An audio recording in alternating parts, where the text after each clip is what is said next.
so many wide.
Okay, guys, type a number 1 in the chat when you can hear me.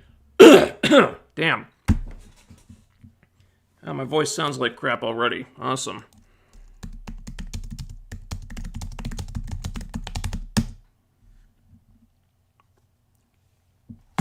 Cool. Okay, right out of the gate, we have a really big super chat from Yellow Lantern. $20. Holy shit. Don't get many that big. Just wanted to drop by and contribute to my favorite reactor. Thank you, and you're welcome, Yellow Lantern. Give this guy some props, everybody. Wow, very generous. Holy shit, and we haven't even started yet. Wow. Okay.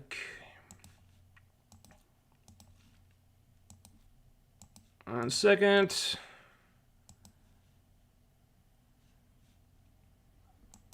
What the hell?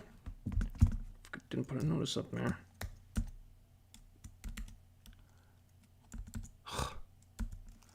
One second, my computer is acting a little funky today.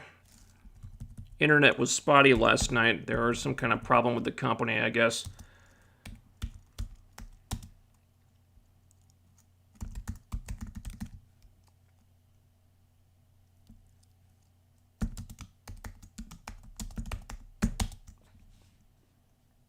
Yoink.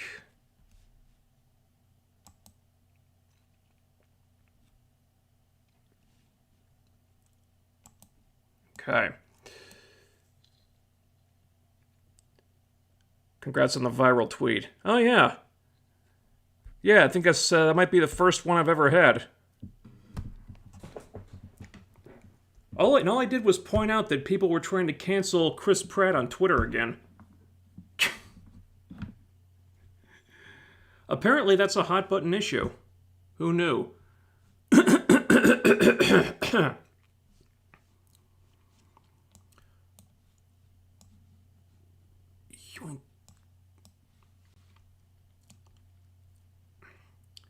Okay, just because this is new information before we get started, super thanks have been enabled, or they should be enabled fairly soon.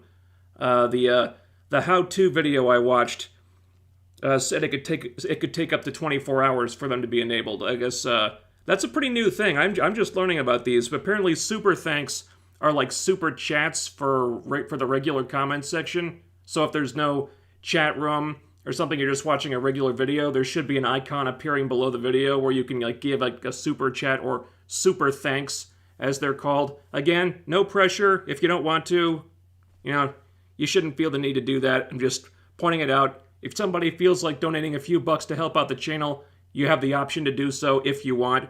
Again, no pressure. Just making you aware. And, hold on. Oh my god. Yellow Lantern with another $20 super chat. You're welcome, my good sir, and thank you very much, Yellow Lantern. Wow. That. Never know what to say to these things. Thank you so much. That's very generous. Very, very generous. You know what? Let's just get started. Hell, I'm pumped up now.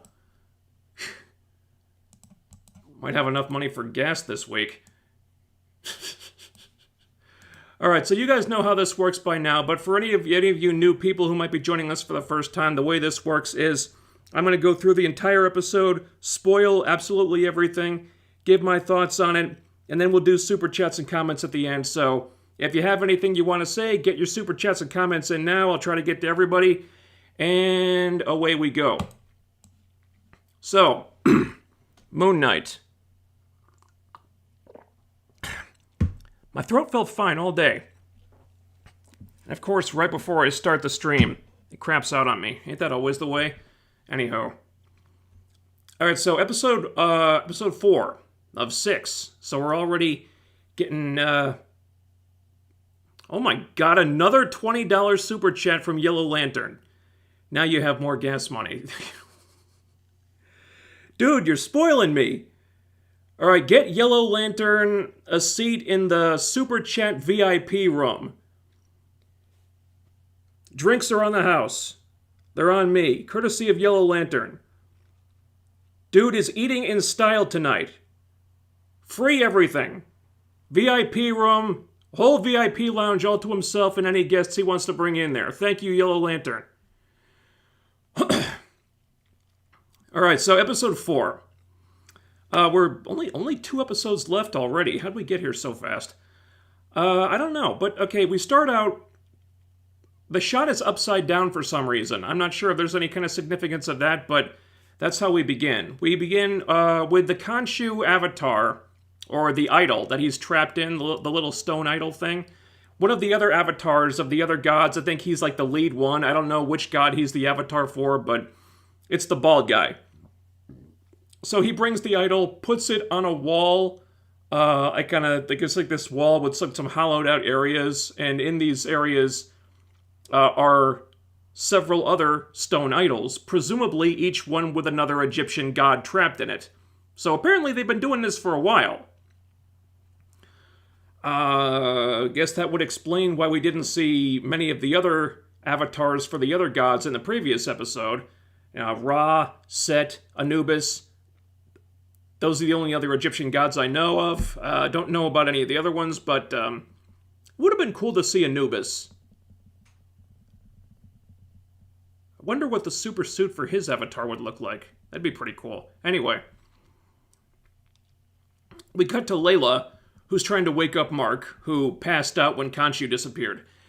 And he's just unconscious. Arthur's people show up in a truck with this machine gun mounted on the back. They start firing at them, so Layla has to pull Mark's body out of the way, rolls the body down the hill. The truck is pursuing them. He's too heavy for her to move, so she has to leave him there and take cover in their car. So the truck rolls up, drives around the car looking for her. And I don't know how they don't see her in there.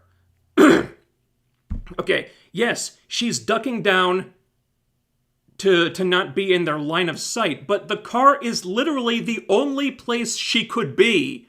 Like, there's no cover. There's no forest around where she could hide. They're in the fucking desert. It's just sand out there. It's just the car and a lot of sand. Where else could she be? I mean, they were firing at her. They must have saw her before she rolled down the hill. Where else do they think she is? So, somehow they don't see her in there. They don't go to check on the car because they're stupid. They check on Mark's body from a distance. They don't go to see if he's still alive, but they presume that he's dead. I guess they think he could be faking. So Layla, at this point, they're not looking at the car. They got their backs turned. Again, they're stupid. So she lights up one of the road flares or whatever that they brought with them.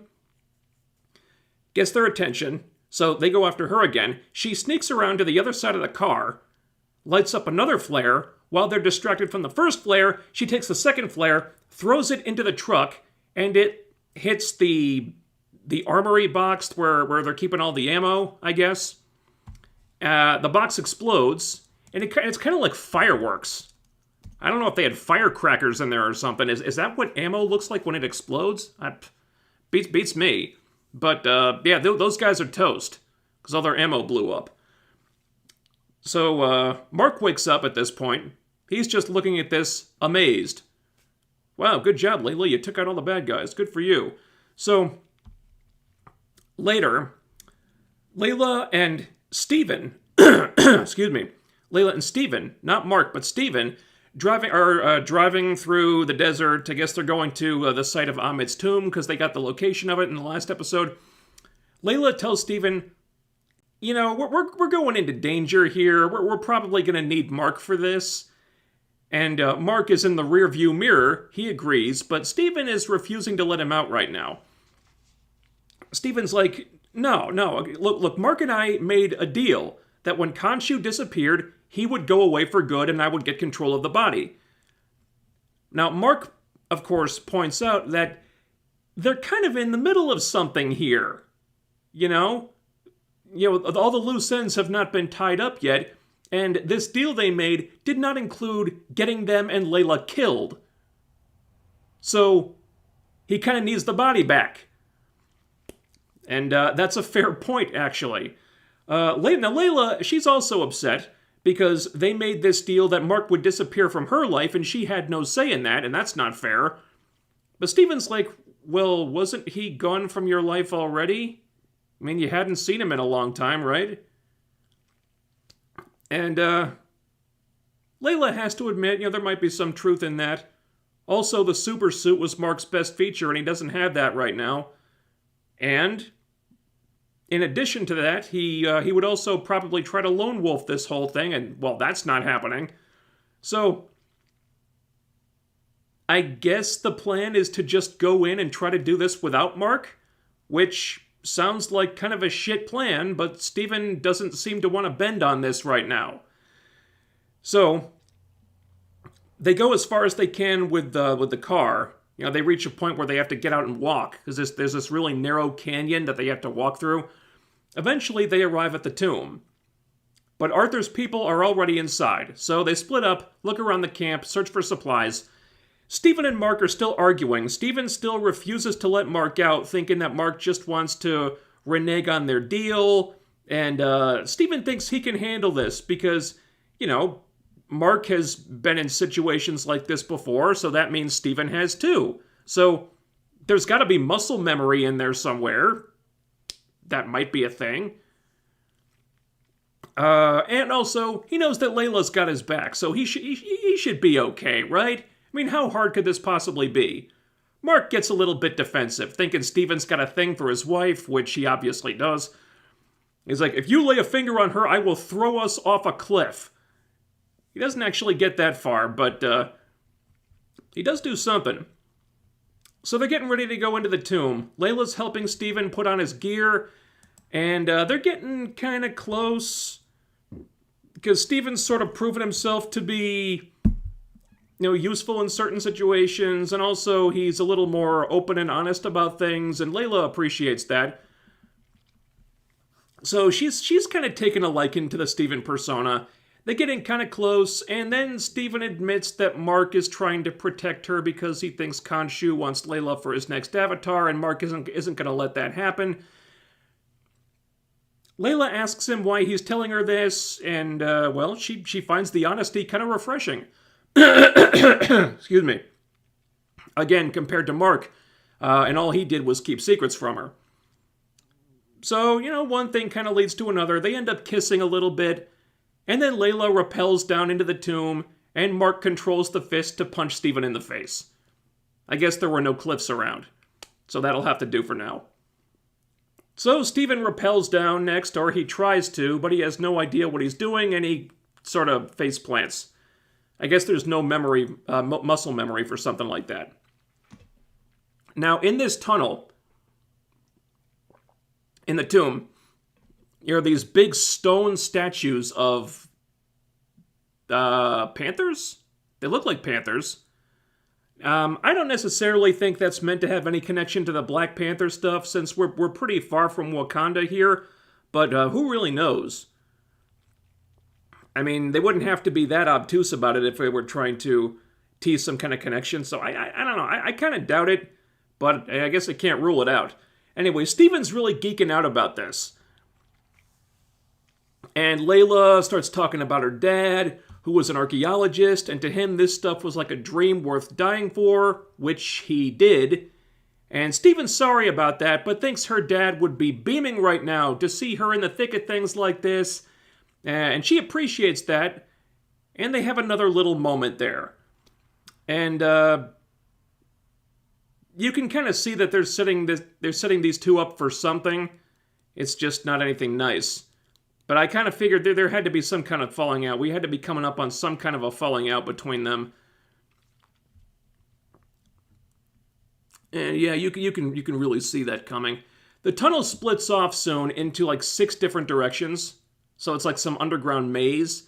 And they don't know where to go. But Layla finds some bullet shells on the ground, so something bad went down here. And anyway, Steven figures out that this whole structure... I'm not sure how he arrived at this determination, but the whole structure is shaped like the Eye of Horus. Now, I don't really know what that is, but it's ancient Egyptian stuff, and Steven's a geek for that stuff. And Layla is like, well, with the resources they'd need to build something that big, Horus... I mean, the final avatar for Horus must have been a pharaoh, right? I mean, who else would be able to construct something like this? So one of the ancient Egyptian pharaohs must have been one of the avatars at some point. Again, they geek out. So Steven draws the Eye of Horus in the sand, and there's 6 different points on it, each one representing something else, sight, hearing, stuff like that. One part represents Horus's tongue, and the avatar would presumably be in Amit's voice, so they head for the point representing the tongue. Now, I'm not sure how they know which tunnel corresponds to which part of the Eye of Horus, but I don't know, maybe I missed something there. So they enter into some kind of chamber. Looks like a place where mummies were prepared, since there's like a stone table with jars around it. A lot of good set pieces in this episode, by the way. I guess they're in some kind of, I don't know. Well, I don't know what it is exactly. I don't know, maybe this was part of a pyramid at one point. Maybe, I don't know, but there's some really cool sets here. Anyway, so this table has been used recently. There's blood and meaty bits all around it. Steven almost pukes at this. There's also a blood trail, like a lot of blood leading into some other tunnel. Now, rather than follow the blood trail, Steven suggests, oh, maybe we should go a different way. Like, hey, there's a scaffolding up there. Maybe we should check that out. There might be a way out of here that doesn't involve, buckets of blood. So he climbs up this thing. Sure enough, there's a tunnel up there leading to some place that doesn't have blood. So he says, okay, yeah, cool, we can escape out of here. But then they hear gunfire off in the distance. They both hide, of course, for Layla. She is still down on the floor, so the only place to hide is behind this table. Not much cover at all. So in walks something. We never actually get a good look at this thing, but it's shaped like a human, but it's pretty obviously not human. It keeps making these weird fucked up noises, like whatever. And it's lugging another body with it. It's one of Arthur's people who's still alive, but not for very long, because it picks up the creature picks up this knife, guts this guy with it, and starts removing the organs and depositing them in the jars. Now, while it's doing this, Layla is hiding on the other side of the table. It's not even that big. I don't know how this thing doesn't see her. How does she keep hiding in these areas where there's virtually no cover at all and people never see her? I don't know how she's doing this. And now The thing is like 2 feet away. She's on the other side of the table just sitting there. And she's trying to, like, very carefully and quietly maneuver herself around the table. But,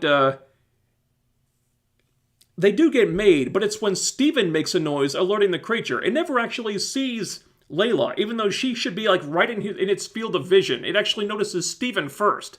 So, it goes after Steven. He freaks out, so Layla throws one of the jars to get its attention. It chases after her now, so Steven yells at her to run, that he'll find her later, and then he pushes this table full of stuff off the scaffolding, crashes on top of this creature. So he takes the tunnel over the scaffolding, and Layla takes off a different tunnel down below. Layla's tunnel takes her to what is basically like a bottomless pit. And this is the point where it really starts to feel like an Indiana Jones movie, or at least they were trying to make an Indiana Jones movie on a very high TV budget, but still a TV budget at the end of the day. But yeah, it's a big bottomless pit, is what it looks like. She lights up another flare, throws it down there. The flare just disappears. We never even hear it hit the bottom, which is kind of a cheat based on what happens later. Now, she can hear the creature coming for her, so she can't exactly turn back. But there's this very small way across, this very narrow pathway that she has to get up right up against the wall and kind of inch her way across the pit very carefully. So she's trying to make her way across this thing. Some of the rocks are giving way. She's just balancing up there. And some of them are breaking off and falling off. And some parts of the path have already broken off, so she has to jump across. Meanwhile, in between the rocks, you can see the creature behind them, sort of creeping up on her in secret. And it reaches through the rocks. It tries to grab her. She avoids it the first time, but then it grabs her from behind, pulls her into the darkness. We hear them struggling for a minute. We don't see what's happening, but we hear a struggle. Layla jumps out, tries to escape. It grabs her, pulls her back in, more struggling. Then Layla lunges out with the creature's severed hand. It comes after her. And this is another fight that I like, because this is not Layla being a badass. This is Layla being freaked the fuck out, but also being resourceful and just desperately trying to survive. Because, this thing is beating her around. She can't exactly overpower it. It's basically a zombie. But, I mean, we're talking about a reanimated corpse, so it's physically a little bit flimsy, even though it is technically stronger than she is. That's why she can, rip off the arm, but it's still deadly and still keeps coming. So it pins her to the ground, tries to stab her in the eye with the broken bone jutting out of the stump of its severed arm. It's like, oh god, I cringed so much at this. Oh god. So Layla grabs another flare, lights this thing up, stabs this thing in the eye with the burning flare. Why so much with eyes all of a sudden? What's with all the... Oh, God. What is with all the eye traumas all of us? Oh, God. Ugh.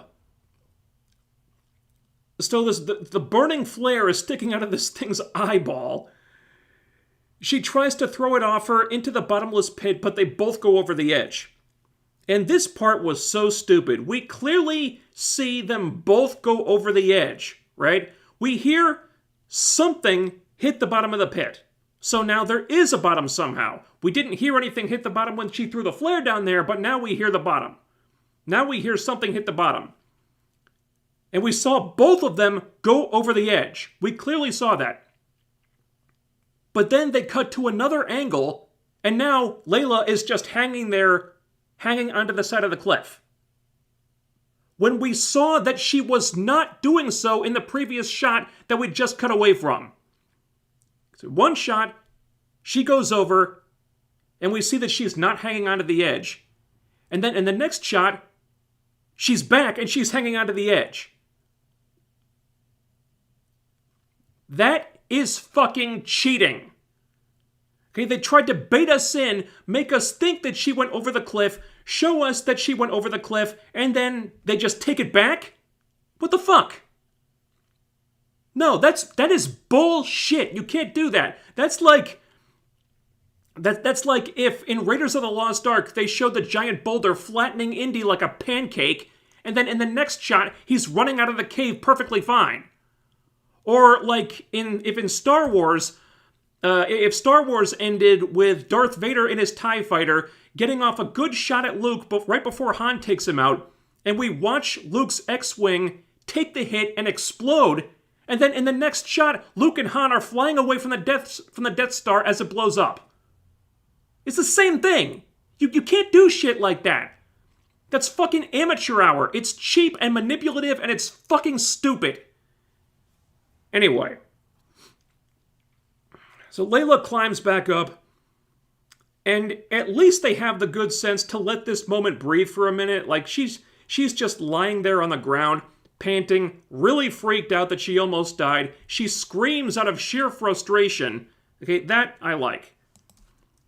So then she gets up, and she sees Arthur on the other side of the pit, the way she came in, just standing there watching her. So we cut to Stephen, entering some kind of chamber with a sarcophagus and a bunch of statues and relics and other things like that, other artifacts and stuff. There's also a pool of water there somehow, because they need a reflective surface so Mark can interact, even though I have no idea where all that water's coming from. Mark is not happy. Like, so you kissed her, but you also told her the truth about why I'd been pushing her away. That was unexpected.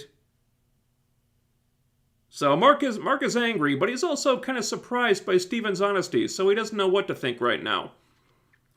Anyway, Stephen reads some of the hieroglyphs, but through some kind of explanation I didn't quite get, he realizes that this may be the long-lost tomb of Alexander the Great.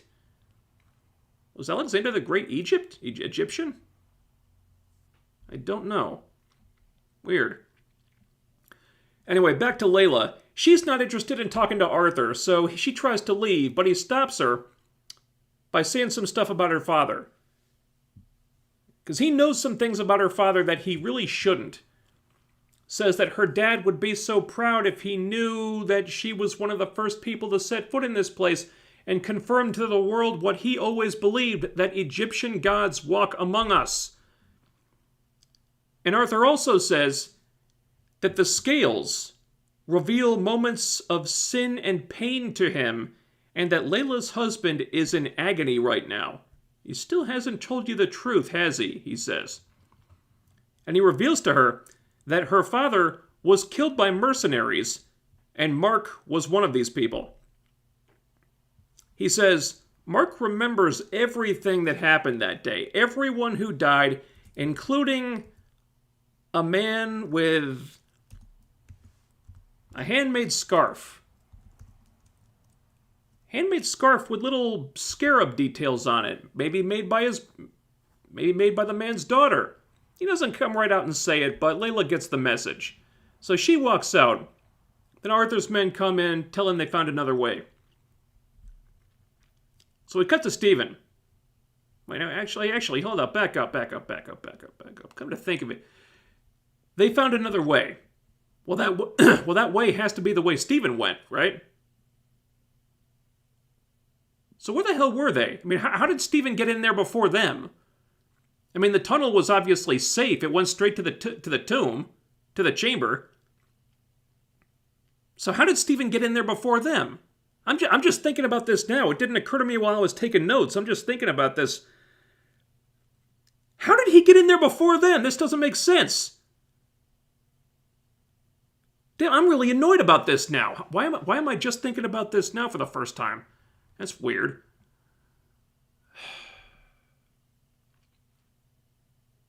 All right, put a pin in that one. Cut to Stephen. So he's opening up the sarcophagus, revealing the mummy inside. Now, him and Mark figure out that the idol they're looking for would have to be hidden somewhere that looters would not think to look. And since Alexander the Great was the voice of Amit, Stephen pulls off the wrappings around the head, breaks off the mummy's jaw, and reaches down its throat in the second time of the episode that I cringed. That's revolting. I mean, I guess it's supposed to be, but there's all these mummified remains in there. You're rooting your hand around in that shit. Oh, God. That's gross.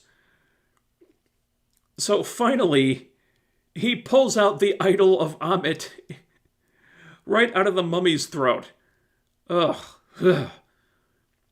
So Layla walks in at this point.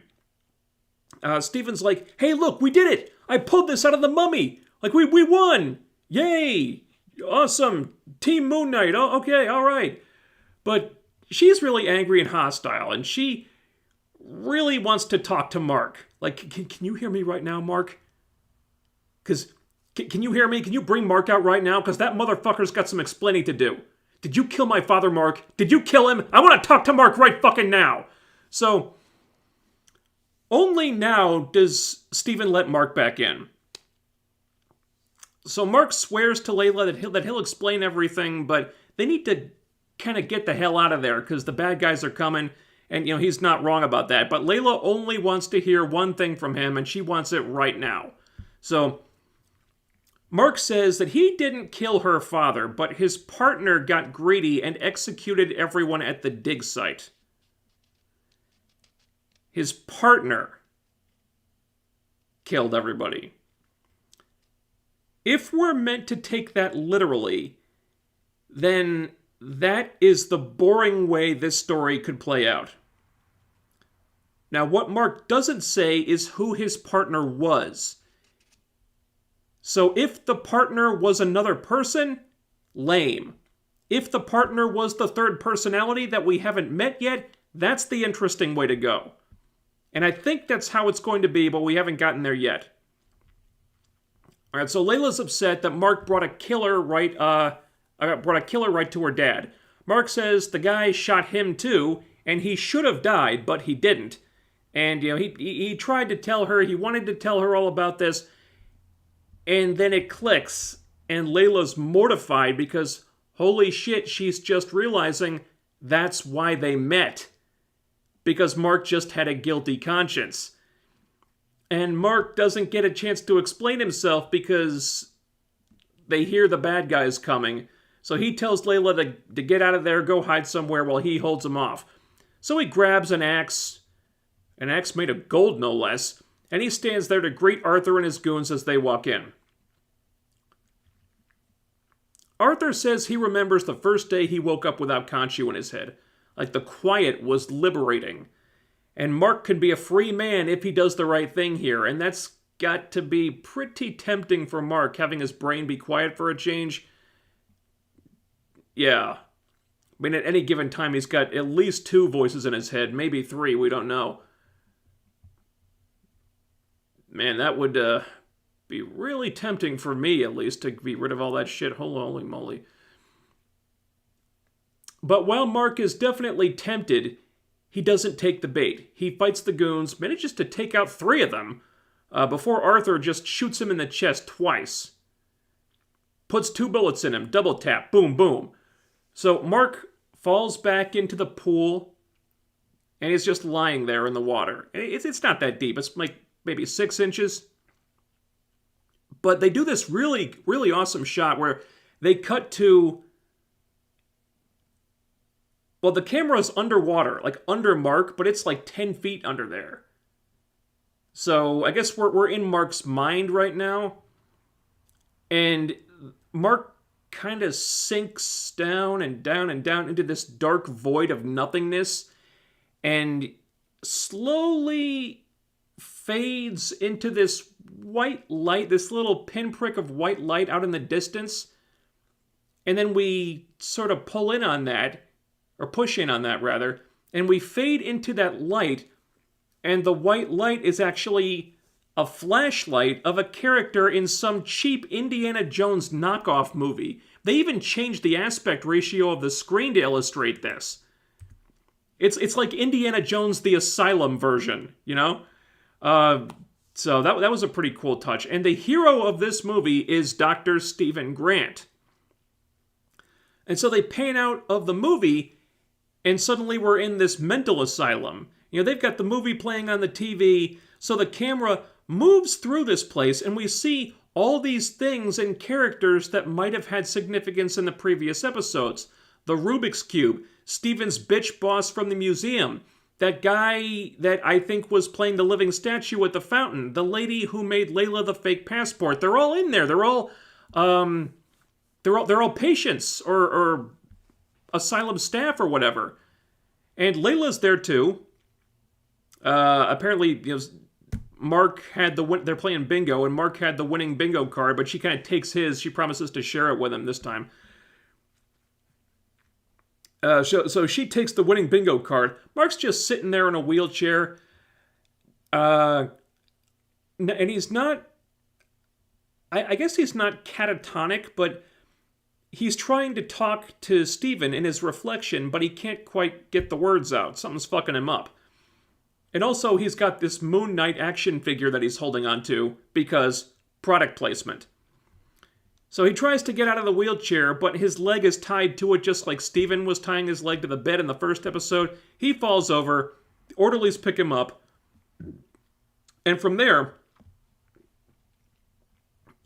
we cut to a therapy session, where Arthur is playing the part of Mark's doctor, and he's explaining how Mark is having trouble differentiating fantasy from reality, and the doctor hints that the whole Khonshu's avatar thing might have all been in Mark's head, and it could have been something that he just saw in a movie, because apparently that's Mark's favorite movie that he brought with him to this place, and they've watched it like over and over and over, and Mark still can't speak because he's been sedated, but he looks around at things like the doctor's cane. Looks like a normal cane, but maybe not. And there's a mirror. He can see Arthur's reflection, and in that reflection, he's got the shoes that, with the glass in them, that Arthur was wearing, even though the doctor's wearing normal shoes. And the whole office itself, it's really fucked up. It's completely white, with this really strange Egyptian motif, and there's a lot of jars around the place. Like, the architecture is really weird. Like, parts of it look like an Egyptian temple. And the doctor is saying that that every time he tries to ask Mark a personal question, or ask him to look inside himself, Mark fights against that. And he can't help Mark if Mark doesn't help himself, which is what Arthur said when he shot Mark. And that's when it clicks for Mark that something's wrong about this. And he recognizes Arthur as the guy who shot him. He knows this doctor is not who he pretends to be, so Mark tries to get away. He's still sedated, but the adrenaline's kicking in now, so he's lurching towards the exit. He breaks the window, unlocks the door from the outside. Two orderlies come in. These were two of Arthur's goons from before. Mark fights them off, runs down the hallway. He hides in a room where, to avoid these guys. They run past the room.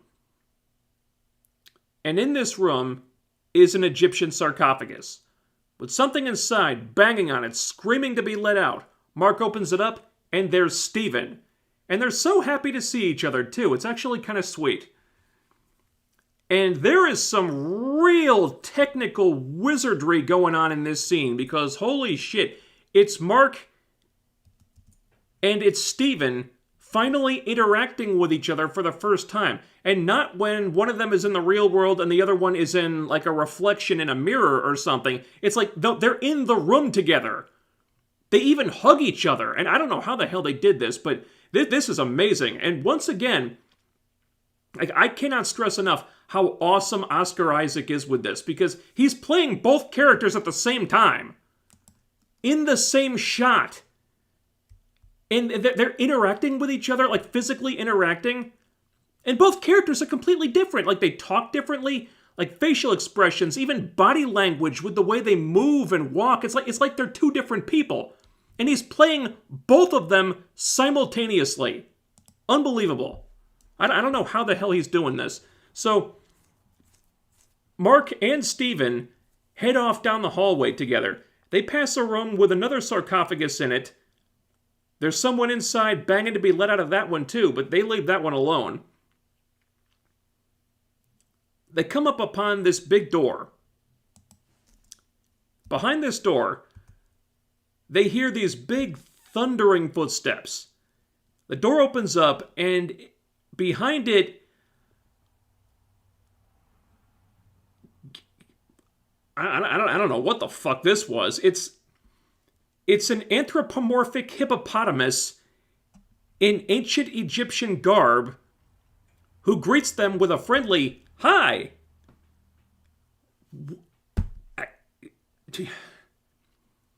Your guess is as good as mine, man. I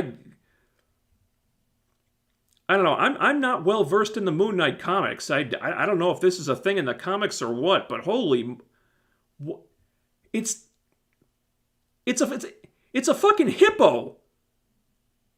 Like, are there even hippos in Egypt?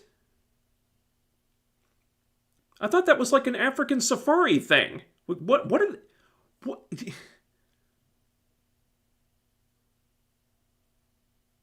Is it supposed to be another avatar of some kind? What the fuck is going on here? I don't know, but that's where we end it for this episode. Yeah, this was a tale of two episodes. Everything before the mental asylum stuff was very hit and miss. I don't know how the hell the bad guys didn't see Layla in the car, why they didn't check the car to see if she was in there, because that was the only place she could have been. I don't know how the hell that zombie creature didn't see Layla on the other side of the table. And of course, the bit with her and the zombie, when her and the zombie went off the ledge, we saw her going over the edge. We did not see her hang on to the edge, only for the next shot to reveal that she actually did not go over the edge and she was just hanging on. Bullshit. Bullshit. The story about what happened to her dad, to be continued on that. I think it was the third personality that killed him. If that's what happened, then we're good. That might be a little predictable at this point, but it's also the most interesting way to go by far.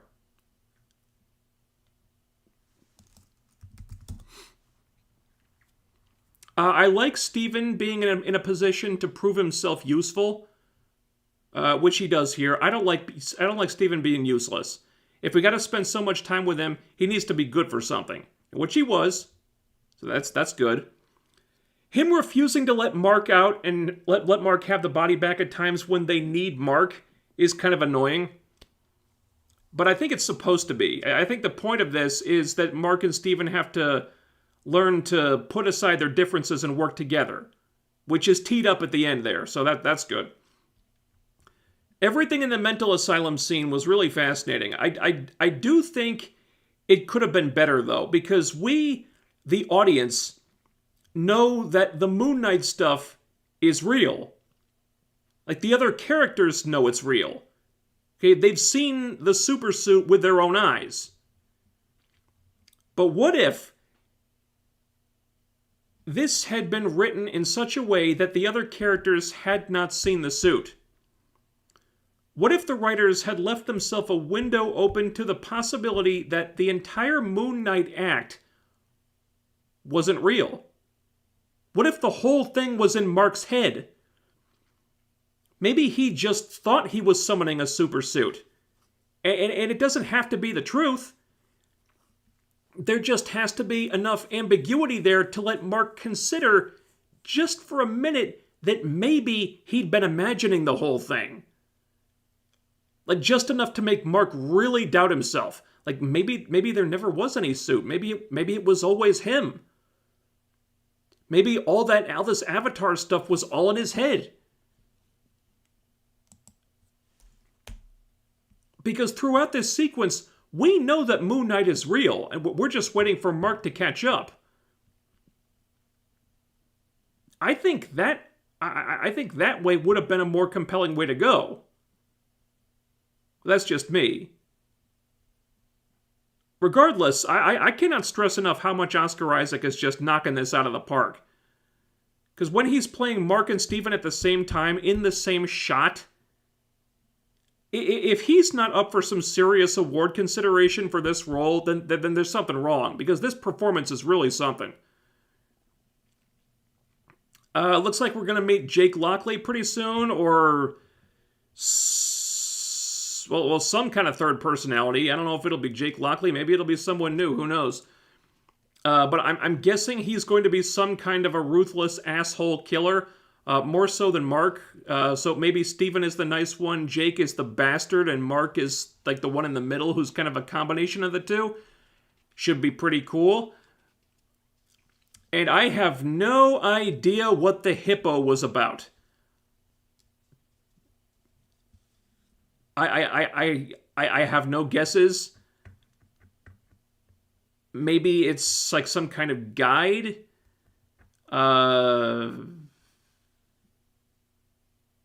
Is it another one of the gods, maybe? Intervening? Supposedly Khonshu was buddies with that other god that whose avatar Mark talked to in the last episode. Maybe it's her, kind of stepping in to help out or something. I don't know. One thing I do know is that hippos are killers. Like, they're one of the most dangerous animals in the wild, period. So I don't necessarily trust her. So not a perfect episode. It definitely had problems. They don't get a pass on that stuff. But they stuck the landing, and they ended it with the best part. So I'm still excited for episode 5 to see what happens next. We only got 2 episodes left. Not sure how they're going to wrap this up, but, excuse me. Hopefully we get Moon Knight back.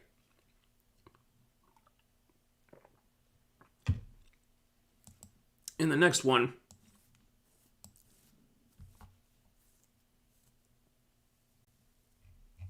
Alright, let's see what you guys are saying here.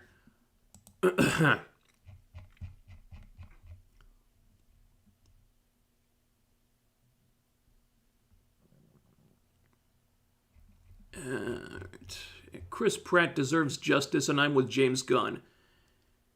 You know, I really don't understand the hate for Chris Pratt. Why? Because he goes to church? Because people don't like his religion? Has Chris Pratt ever said anything offensive? Or are they just kind of painting him with the same brush? All right, they don't like the church he goes to. Okay, has he ever espoused the beliefs of that church publicly? Has he ever said anything about that? Because anytime I've seen Chris Pratt, say or do anything, he seems like a nice guy, a perfectly nice person. He's never said anything offensive that I know of. Yeah, whatever his beliefs are, he seems to keep those to himself. So what's the problem here? People keep trying to cancel the dude. I don't know why. Why? Because him and Anna Faris broke up?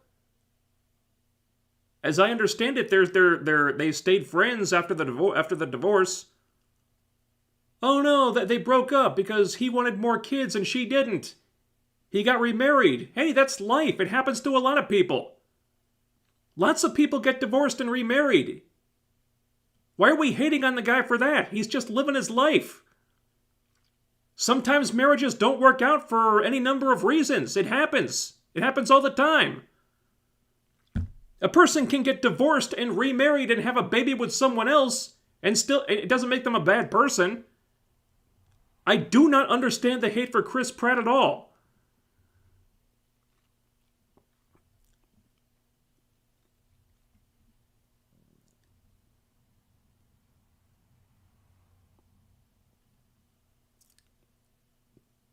Can't wait to hear your thoughts on the latest episode of Young Justice. Okay, latest episode of Young Justice. All right, I don't know if I'm completely caught up on Young Justice. The last one I saw, I think they were 2 episodes into Rocket's story arc. And this was kind of like a side story episode because Like the A plot was about, I think, connecting Young Justice to the Green Lantern cartoon from a couple years ago. Like, right? Because that one ended after, I think, 2 seasons with the cliffhanger of Razor flying off to find Aya, wherever she is, and like the Blue Lantern ring following him. And then here we find his Green Lantern buddies. They discover him out in deep space somewhere. And then we kind of tie that storyline up because he goes back. They bring him back to New Genesis, and he tries to swap out the blue ring for his old red one. And then some stuff happens. He realizes it was a mistake, and he ends up with a red ring and a blue ring. And am I correct in assuming that they were trying to tie up the Green Lantern show? Because if that's what they were doing, that's pretty fucking cool, because that was a good show. I like that show a lot. Now, is it possible that this is just some kind of loose thread that I don't know about? Because there are a number of those. Because I know a lot of shit happens in between the seasons every time there's a time jump. And I guess they explain those storylines in other places. Like they explain them in a video game that I never heard of at one point. Like, that explained what happened in the time jump between seasons 1 and 2. So, I don't know if this was time jump stuff or what. But I choose to believe that it was tying up the Green Lantern show.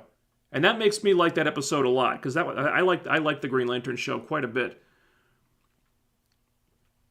I'm not necessarily digging the Rocket stuff. It's not grabbing me, this whole thing about her son with autism. Look, I'm not saying it's bad. It's not what I watch a show like Young Justice for. I mean, I watch Young Justice. I want to see superheroes doing cool superhero shit, not divorced parents dealing with an autistic child. And oh no, he might need some kind of special teachers at school or someone to kind of walk around with him and help him out with stuff during school, and oh no, we need to talk about this and have a frank discussion about our son's education. And like, it's guys, it's a superhero show. Do you want to do like some kind of after school special to deal with this stuff? Because if you want to do that, then go do that. This is a show about superheroes doing superhero shit. I don't know why we're spending so much time on the autistic child. Hey, I'm sympathetic. I am. It's just, why are we talking about this so much on a show like Young Justice? It doesn't make sense to me.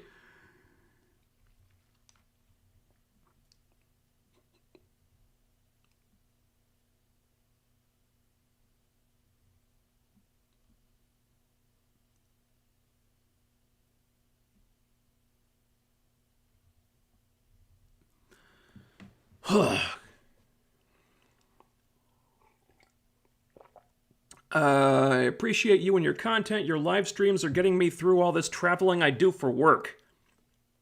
Thank you. Surprised you think so highly of my live streams. I honestly don't have a great opinion of my live streams. They're not. Yeah, this is not when I'm at my best because I can't really monitor. I can't really control how my voice sounds here. Because when I'm doing normal videos, I can just do as many retakes as I want, and I usually have to do quite a lot of them because my voice always craps out so easily. Here, I can't stop. Got to do the whole thing in one go, which I don't usually excel at. So I'm glad you think so highly of them. I don't know, maybe I'm doing something right that I didn't know of. But thank you. Probably meant to be lions. Egyptians worshipped lions. They saw felines in general as divine almost. I guess. I could have... They looked very panther-like to me. I don't know. I guess they could have been female lions. Suppose that would make sense.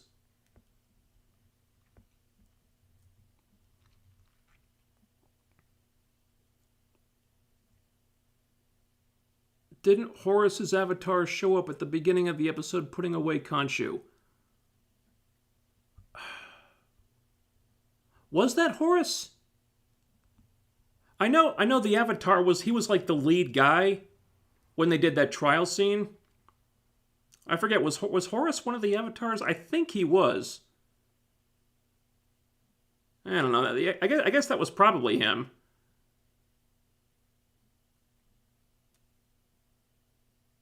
Yeah. I'm pretty sure he was one of them. Yeah, you're probably right.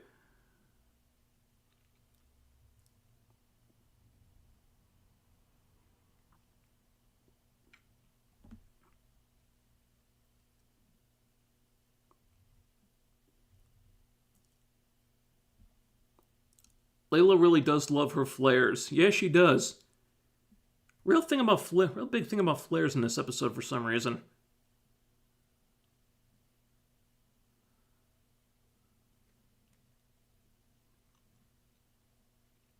Out of all the lady bosses so far, she's the most responsible. I tend to agree. I think.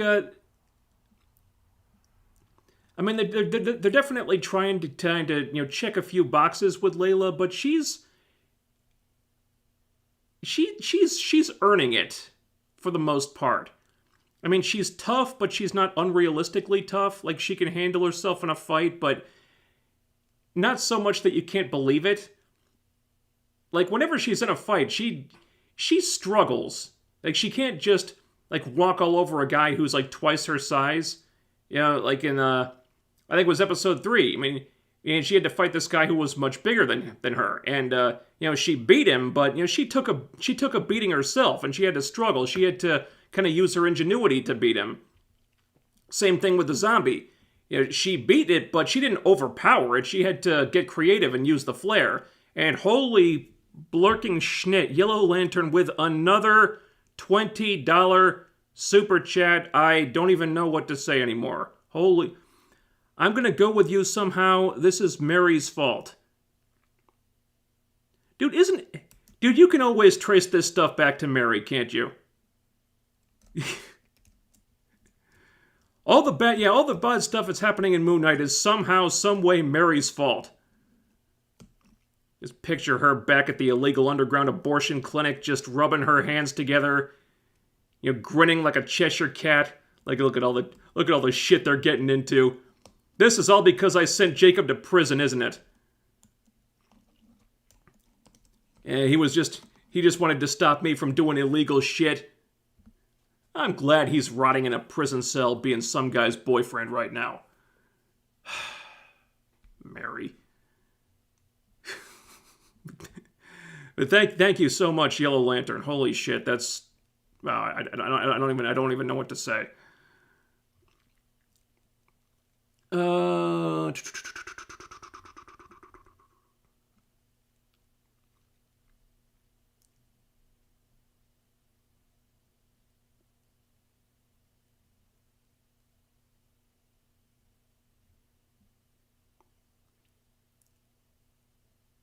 Alexander the Great wasn't Egyptian, but his tomb was in Alexandria.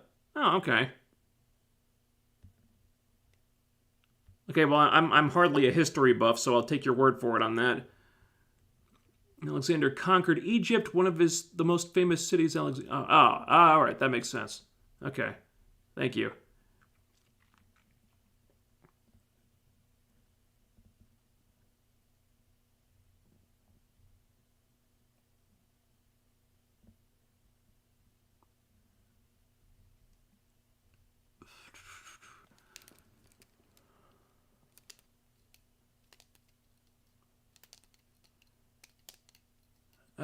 I thought Mark would have killed the dad. Well, I think that's where they're going. I mean, I think it had to be the third personality. That's because there's a lot of aspects about the show that don't make sense unless there's a third personality hiding in there. And I guess that has to be what's in that other sarcophagus in the mental asylum. Because, he mentions that he had a partner when they went into that dig site. Doesn't say who the partner was, just that he had one. So maybe in the dark recesses of Mark's mind, he knows there's another personality lurking around in there.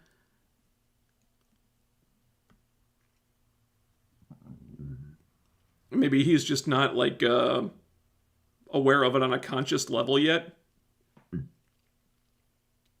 So, in a way, maybe Mark did kill her father. It just wasn't his personality who did the deed. That could be a really interesting way to go. What if the third personality is not just an asshole? What if he's just evil? And I think I talked about this before. What if the third personality turns out to be the final big bad of the show? What if they deal with Harrow and Amit, and then the final boss fight is the third personality, Jake Lockley or whoever the hell else. And that's the big bad, and the final battle is inside Mark's own brain. It's Mark and Steven learning to work together because they have to team up to fight personality number 3.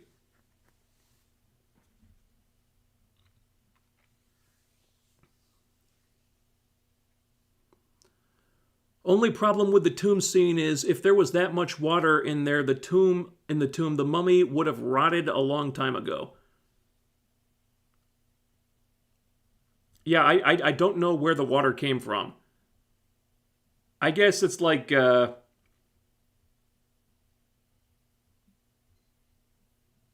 guess it's in there because they wanted to do that shot where Mark falls into the water and then he kind of floats away into that dark void.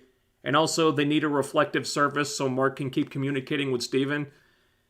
It's just something to help the scene. I don't think it was there for any other reason. Maybe it strains credibility a little bit because, where the hell did that water come from? Doesn't really make sense. I don't think it's a big deal though.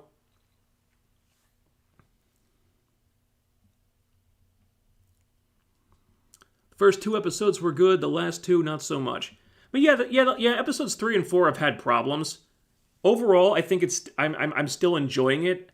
I think 1 and 2 were stronger, and we've seen a little more cracks in the foundation in the second 2. And the quality is still pretty high though. Not seeing any big warning signs like we started to see with WandaVision and Falcon Winter Soldier.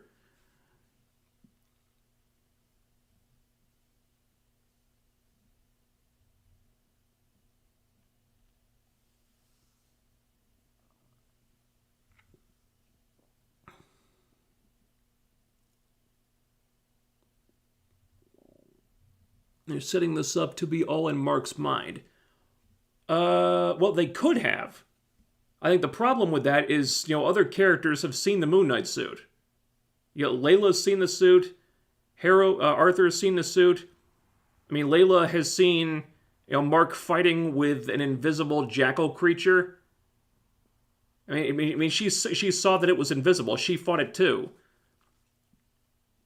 And they kind of passed on a really interesting concept there, where if up to this point Mark had been the only one who had seen that stuff, if he had only transformed into Moon Knight when no one else was around, or when there was no one there who could confirm to him what he was doing, then they could have played the card that maybe this whole Moon Knight thing is just all in his head. Maybe he was never a Moon Knight. Maybe that was just a fantasy that he couldn't distinguish from reality. Maybe Moon Knight really was just just another persona in his brain that he thought was real but really wasn't. It doesn't have to be real. It just has to be. It has to be just convincing enough to make Mark think it's real for a little bit. Because if Mark isn't sure, then I think it makes the whole situation a lot more interesting. But because we know that it's all real, then it means we're just waiting for Mark to catch up now, which is less interesting.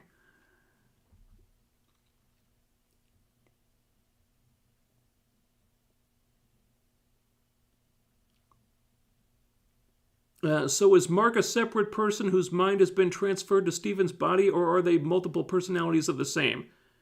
No, they're multiple personalities of the same guy. Yeah, Mark is the. I mean, it's Mark and Steven is another personality, and then there's personality number 3. But Mark is the main guy, and there's no like other people whose minds have been transferred. No, it's just one guy with different personalities.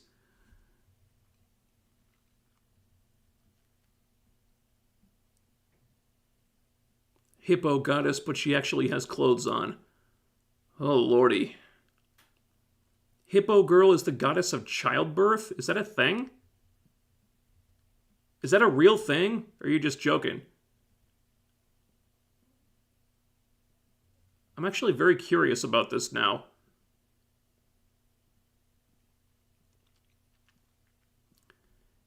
Is she the god form of the one girl who talked to Mark at Khonshu's trial? Possibly. I mean, I'm not sure.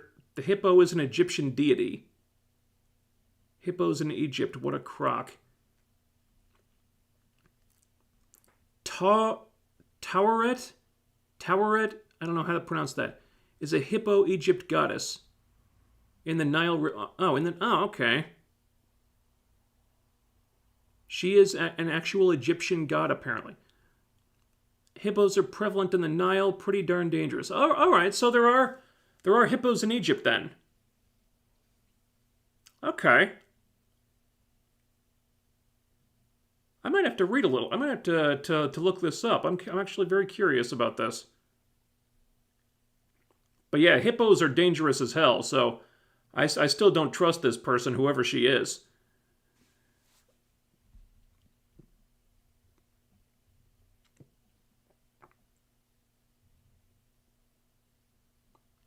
Let's see. I don't know who's worse, Harrow's men or stormtroopers.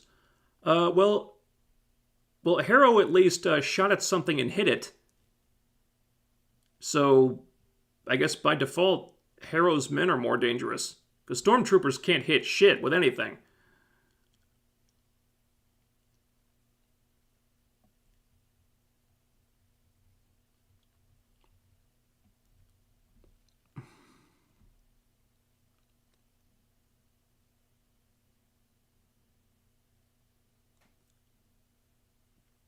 Amit is a crocodile goddess.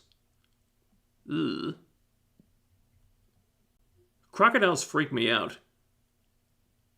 Those things are terrifying.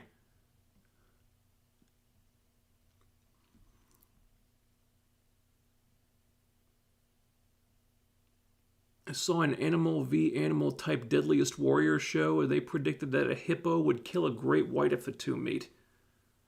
Ugh.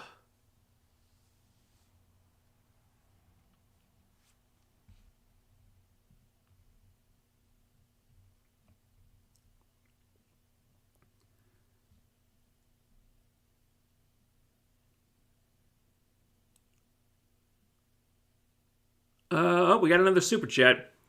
Watch Clone Wars Season 7, Episode 9 through 10, then tweet. Read my name. Please do it. Maul. Sad face emoji. I dislike Layla. Thank you for the $1.99. Wow. Yeah, man, I really gotta finish Clone Wars, don't I? I just haven't. The chat room is blinking in and out for some reason. Man, I really do want to finish Clone Wars. I gotta find the time and the motivation to do it. I mean, I honestly have not really watched any Star Wars content since The Rise of Skywalker. I watched the scene from Mandalorian where Luke comes back. That's it. I promise you, once I have an opportunity, I will try to finish Clone Wars because I would really like to see what happens with Maul. And I know how they finished off his story in Rebels. So I've seen clips of that on YouTube, so I kind of know how he ends up. But I always wondered because when season 6 ended and they canceled it, there was the cliffhanger of Maul had just fought Palpatine and Palpatine had taken him prisoner. So I was like, oh my god, what's going to happen to Maul? And then they canceled it, and it's like, ugh. And then Rebels picks up later, and he's already escaped, and he's been off doing his own thing for a while, whatever it is. So I always wondered how he got out of there. So I would like to find out.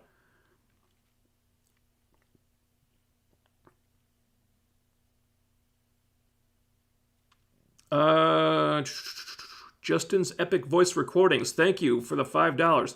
Wow, you guys are kicking ass with the super chats tonight. Holy shit. Did you ever see RRR? If so, what did you think? Oh my god. RRR. Someone help me out with this. RRR. Oh, God.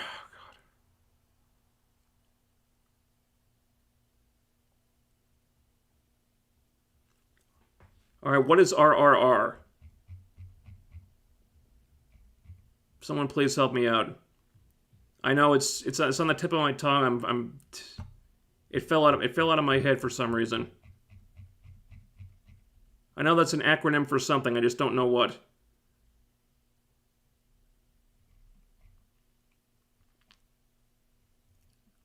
Oh god. RRR. What am I missing here?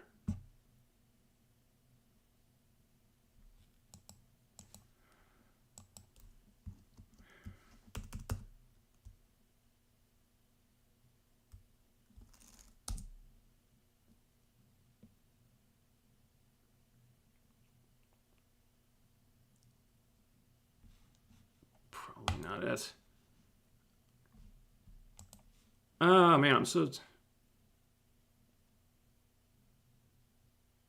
looked up RRR. Yeah, I googled it. Probably not what I was looking for. Some kind of weird Indian movie. I don't know. Justin's Epic Voice Recordings. I'm so sorry. I don't know what RRR is.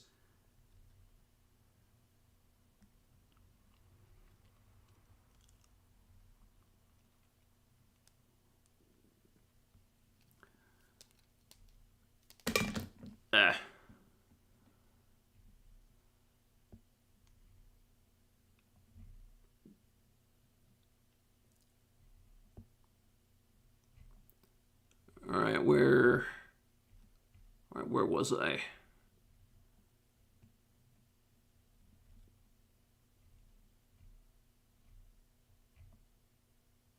Alright, here we go.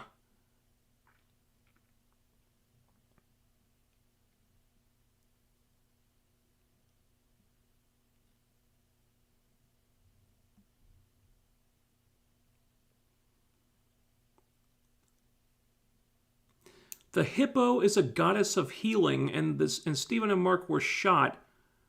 And the Stephen and Mark shot was help from the main actor's brother with CGI.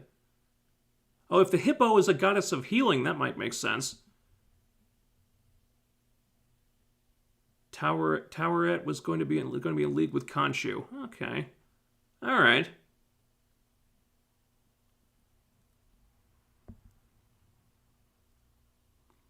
Finally decided to watch The Boys because of you. It's okay. I have one episode left. I prefer Invincible, though, so far. I have noticed a pattern, though, with those two Amazon shows, and that is in the last 3 episodes. All right. Well, I'm glad you're checking out The Boys. I really do love The Boys. If you prefer Invincible, that's cool. Both great shows. Man, it feels like it's been a long time since The Boys Season 2. I think season 3 comes out in June. Correct me if I'm wrong. Wow, it's been a long wait.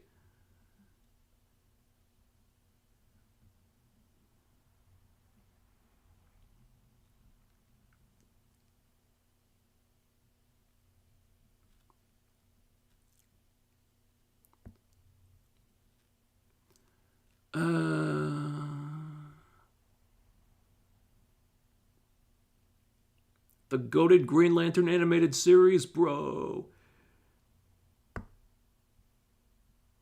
Yeah,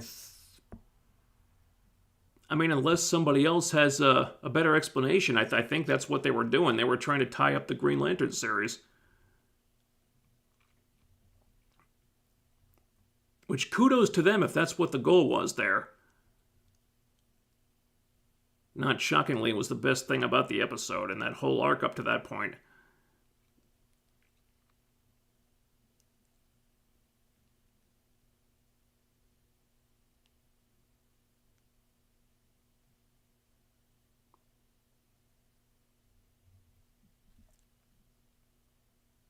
Yeah, that kind of stuff rammed into an animated show. Pick a lane. It's not like they're going to let it play out for a decade.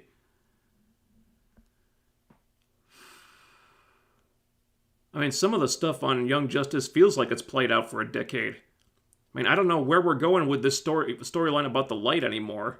I mean, we've gotten really off the beaten path with some of this stuff. I don't know. This whole thing has felt. This whole season has felt very unfocused. I mean, I can see there's a through line there, but I mean, everyone is off doing their own separate thing, and okay, you want to spend an arc focusing on each member of the original team. All right, but cool idea in theory. I don't know if it's really working.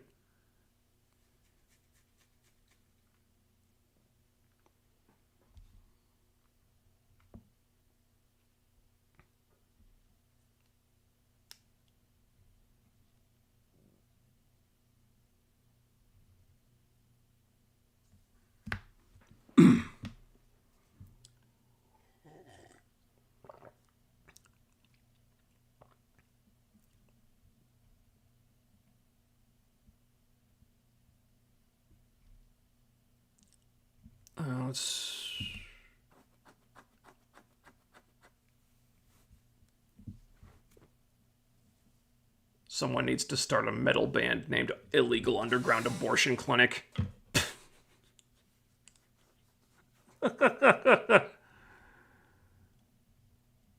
That's good.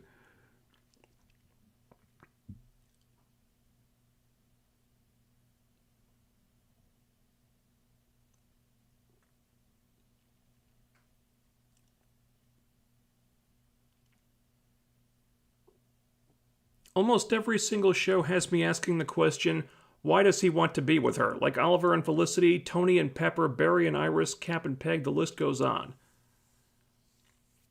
Felicity, ever since season 3 of Arrow, always gave Ollie hell. Iris was a jerk to Barry at every turn. Peggy literally tried to murder Cap.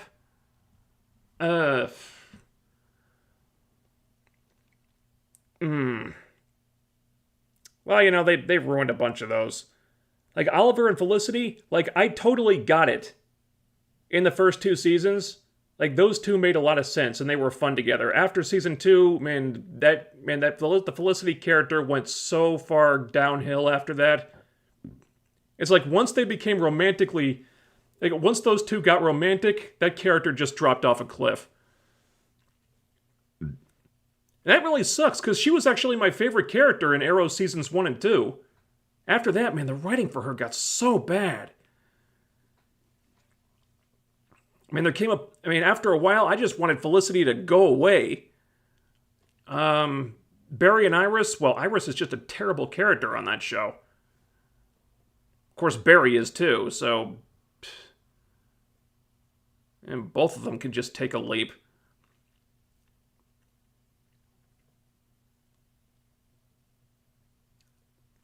Cap and Peggy, you know, I never really got Cap and Peggy. Why they idealized that relationship so much. and why after all these years Cap was still holding on to it. I mean, they barely had a relationship. I mean, if they were even officially a couple, then it was for like a cup of coffee. Because I mean, in the first Avenger, I mean, they had scenes together at the beginning, but then Cap was away, like in the war for a while, doing his own thing, and they were kind of arguing, and the whole thing was like the build up to them having a dance, and then Cap got frozen and disappeared. So if they never even had a dance, then were they ever actually officially a couple? I mean, I think they kissed once. That might be as far as they got. And yet we're still so many people just hold that relationship up as like this perfect idealized like epic romance. I'm like it barely existed. I don't know. Of course, I mean people like put the Peggy character up on a pedestal anyway. That always bothered me. And watch my videos on What If for a deeper dive into that whole thing.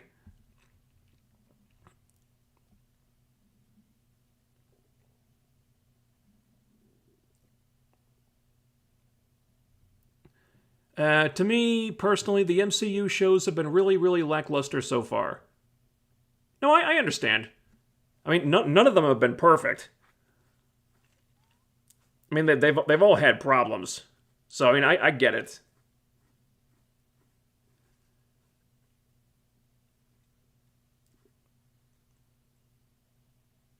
I mean, but that was kind of to be expected. I mean, you're starting a whole new division of Marvel Studios here. I mean, Kevin Feige's only one man. I mean, he can't oversee everything.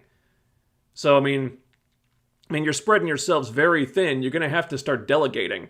So you got to put new people in place to kind of oversee this project or that project. And I mean, not everything is going to be a home run. If I'm sure Feige has got his plate full with the movies. Also, he's still doing a Star Wars movie at some point, I think.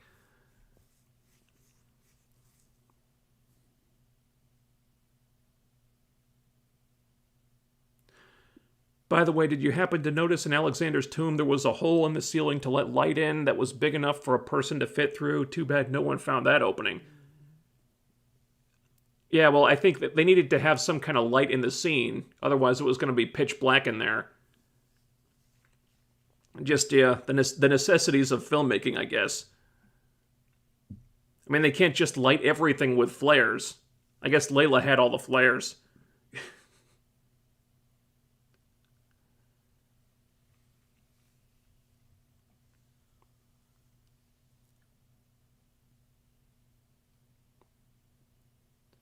The best angle would be whether or not Khonshu is actually real. As far as the rest of the MCU is concerned, he's not. Well, we don't know that. I do agree with you. I think they missed a golden opportunity to tell a really cool story there. If the whole thing was like building up to whether Khonshu was actually real or just a figment of Mark's fractured psyche.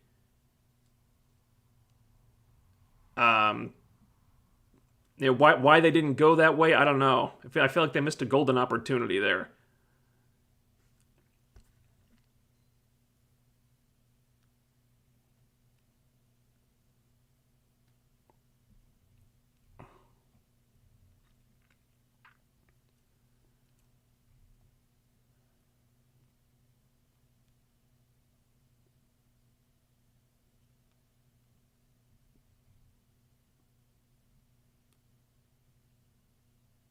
Hippo Taweret is the protective ancient Egyptian goddess of childbirth and fertility. Huh. Okay. Alright.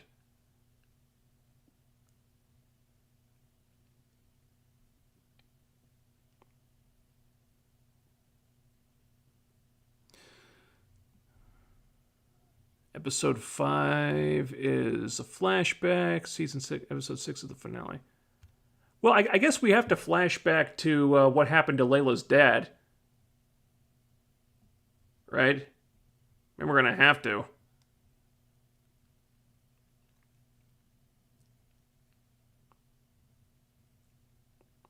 Layla's father is an important character in the comics as an avatar that I can't remember. The little scarab isn't a coincidence, it's a hint. Alright. So hey, maybe her dad could come back somehow.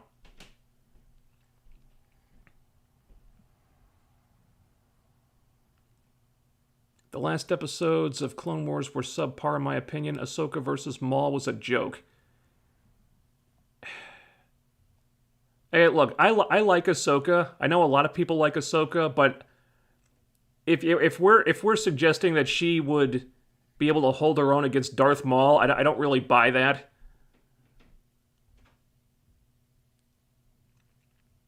I mean, she was just a Padawan when we met her at the beginning of the Clone Wars, and then she's supposed to be taking Darth Maul to the limit. No, I don't buy it. I'm all for characters that are capable, but as long as we keep it realistic, you know. Because when we start putting characters up on pedestals and start acting as if they're capable of more than they realistically should be, that's where I draw the line. I don't like that at all.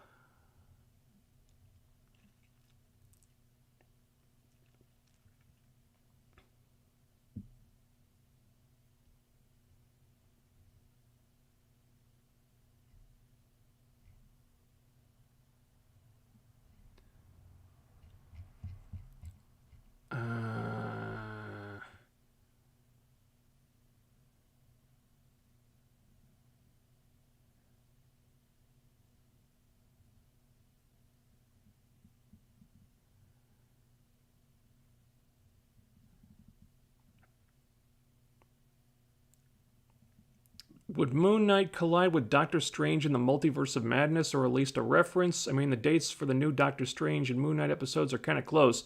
I mean, you never know. As I understand it, Multiverse of Madness is supposed to have a buttload of cameos. I mean, I wouldn't put it past them, but I think I think they were more focused on cameos from people in like other movies. Like I've heard rumors of like Wesley Snipes' Blade, maybe Tobey Maguire's Spider-Man, or we know like Patrick Stewart's gonna be in there. Maybe Tom Cruise as Tony Stark, because I think at one point like Tom Cruise wanted to play Iron Man before Robert Downey Jr. got cast or something like that. Like weird stuff like that. Maybe Ash from Evil Dead could show up. I don't know about Moon Knight. I mean, it's not as far-fetched as a lot of those other ones.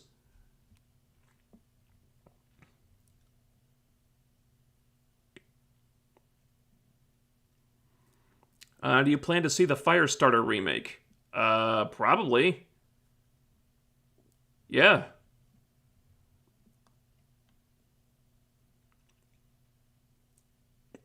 Have you ever seen the live-action Tick series? It's on Amazon and it's pretty good. Yes, and I love the live-action Tick series.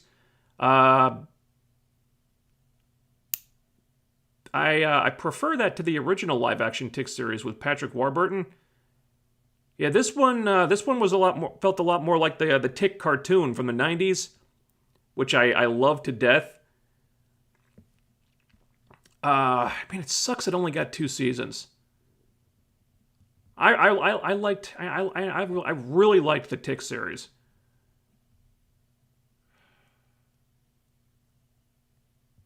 Like there was a lot of cool stuff they were setting up with that one.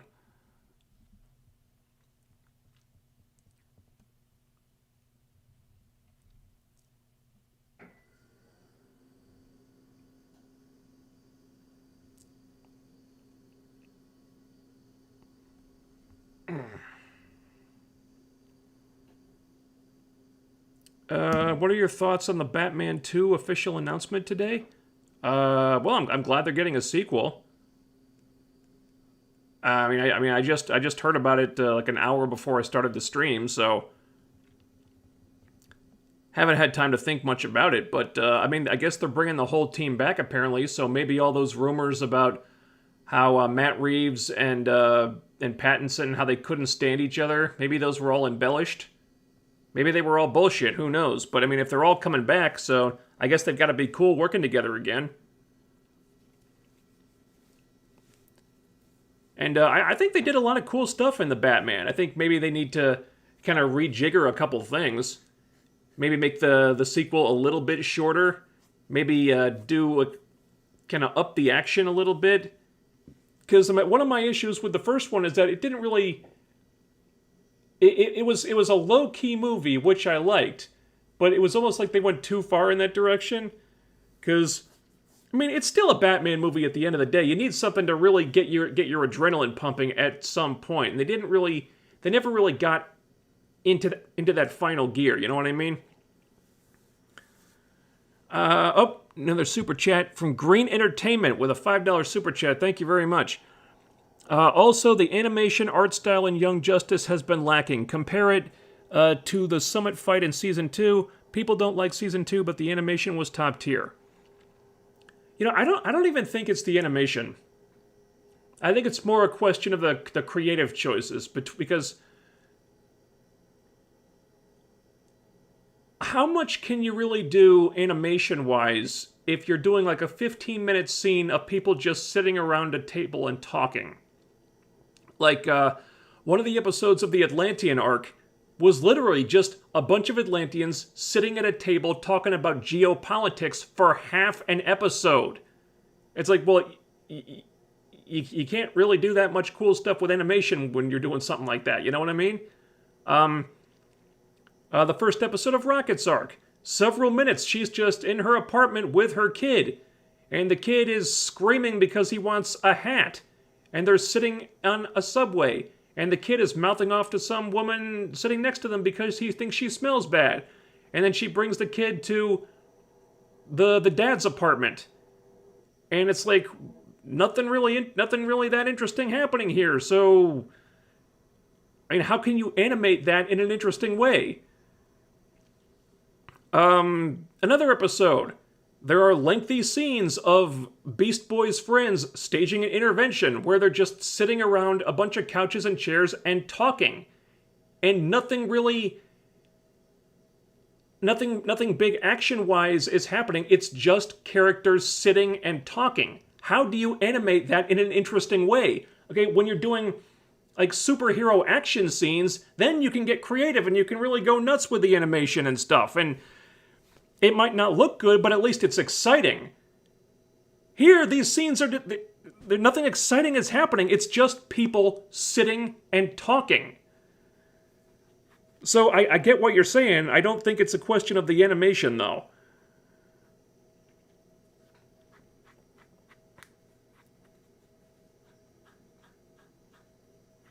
The Tick is an amazing series. They should have brought it back, and it was a mistake to cancel it. Yes, it was.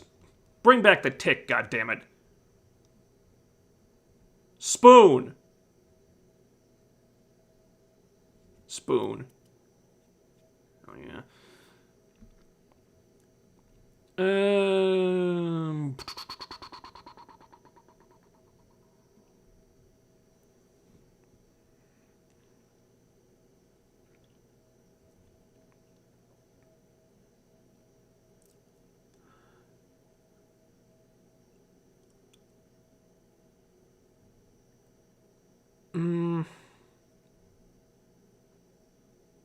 What?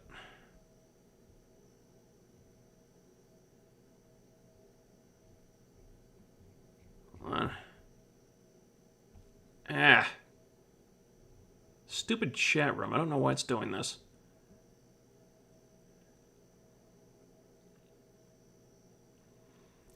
What if Captain Gender Studies is in the new Doctor Strange? That is the rumor. That is, I think it's, I mean, it's heavily rumored. I don't know if it's officially confirmed, but I'm expecting Captain Carter to make an appearance in Multiverse of Madness. I mean, it looks like the the other Doctor Strange from What If, the one that destroyed his own universe, it looks like he's going to be in there. So it seems very likely that we're going to see Captain Carter. I don't know if she'll play a big part, but she'll probably be there. And I can't wait to see all the clowns on social media freak out when Captain Carter shows up in the movie and she still has the body of a woman.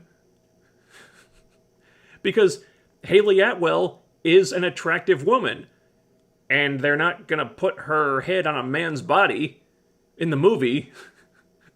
So how are they gonna react when she shows up and she still looks female, you know? It'll be funny if they get all pissed off and bent out of shape over that.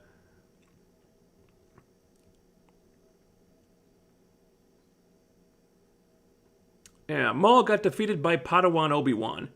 That's true, but that's Obi-Wan Kenobi. Also, I mean, we saw... See, in The Phantom Menace, we saw Obi-Wan where he was basically ready to become a Jedi. He just hadn't gone through the trials yet. Also, he's Obi-Wan Kenobi. He's a fucking legend. He's one of the best ever.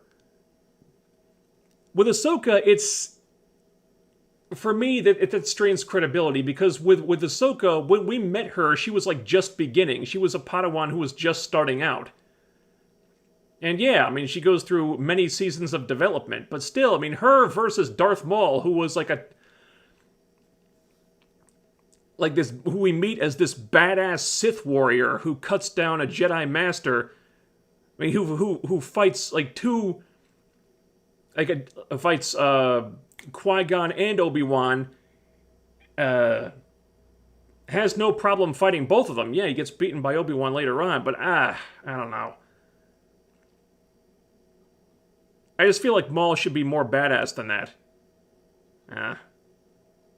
Maybe I'm just biased because I love Darth Maul. I don't feel like Ahsoka should be that good yet.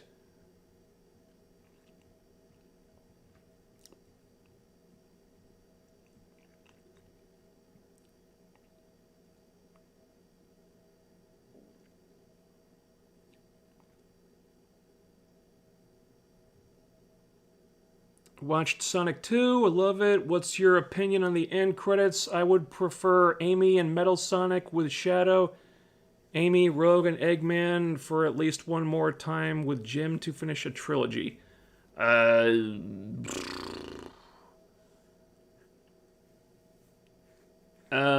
know, my knowledge of this franchise is mostly on like the first two games and like the cartoons from the 90s. Amy, I think I know what character you're talking about. I don't know. I'm fine with Shadow. I prefer they not try to overload it with too many characters. I mean, and the first two have been so good. I mean, they seem to know what they're doing. I kind of trust their judgment at this point.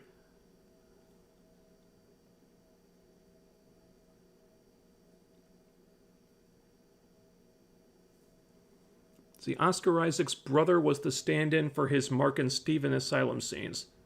No, I didn't know that. Because I heard that that his brother was kind of reading the lines for him when he had to interact with Mark and Steven at the same time, and one was in a reflection and one was real. Because, I mean, to get the timing of that right, you kind of need somebody to bounce off of. So, I heard he had his brother reading the lines. If he was like the stand-in, like the body double, when Mark and Steven have to physically interact, that makes sense. Like maybe they like CG Oscar Isaac's face onto his brother's body. Yeah, that's clever. That makes sense to me. Oop, so a second.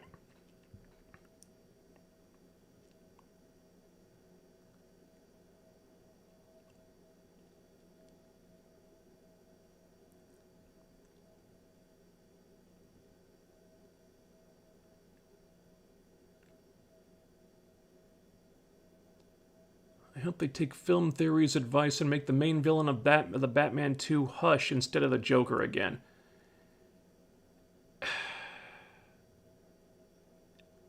I don't necessarily need it to be Hush. I just like it to be a villain that we haven't seen a lot of. Because I really liked that they used the Joker. Not the Joker, not the Joker, the Riddler. The Riddler in this one. We didn't see a lot of the Riddler in that movie, but at least he's a character that, hasn't been done to death. We haven't seen him in a movie since the Jim Carrey version. So I really liked that. I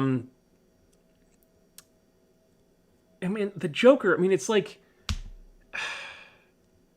yeah, he's a great character. Yeah, he's got a lot of cachet. There's a lot of money in the Joker. But, for God's sake, I think I said this on Twitter. Like, it's the same thing with Magneto in the Fox X-Men movies. He's a great villain, a great character, but you got a whole, huge, awesome rogues gallery that's just sitting there gathering dust.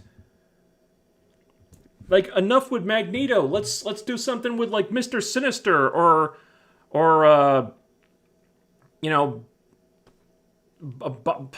the Sentinels or the Nasty Boys or something. It doesn't always have to be Magneto. Look at the Batman movies. It doesn't always have to be the Joker. Because, of course, they filmed that Joker cameo, and there were 2 scenes with the Joker. One of them was cut out, but he was still in there. It's like, why do you always... you don't always have to use the Joker. He does have other villains. You had the Penguin in there. Cool. He was good. Riddler, awesome. Catwoman, cool. Why don't we use, like, the next one? I don't know. You could do the Court of Owls. What would be cool? We haven't seen the Court of Owls in a movie. Or Mr. Freeze would be interesting to see their take on a realistic version of Mr. Freeze. That'd be cool. It looks like Batman already captured the Joker at some point, so let's just leave him in Arkham for a while. If you want him to keep making cameos in there, alright, just let somebody else be the main villain for a change. It doesn't always have to be the Joker.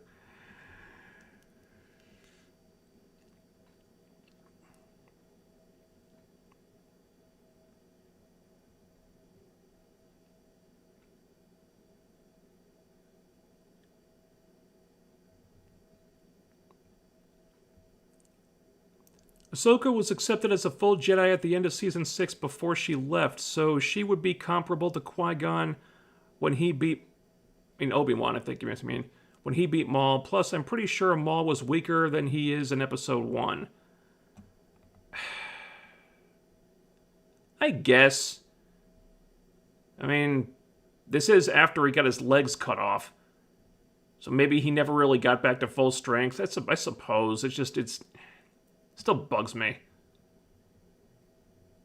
Because Darth Maul's my guy. I guess I'm kind of biased.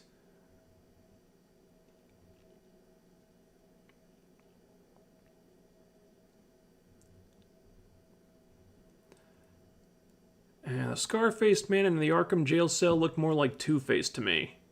Well, did you see the cut scene? Because there was a scene they cut out where Batman went to the Joker and talked to him looking for advice about the case. And he gives him the case file. Joker reads it and tells him about this guy. And this version of the Joker is actually pretty frightening. His face is all fucked up. He looks like he's all burned. Like the chemicals he fell into were like acid and burned his face. And he doesn't have very much hair. And his face is all like scarred up and shit. It's not my favorite portrayal of the Joker, but it's different.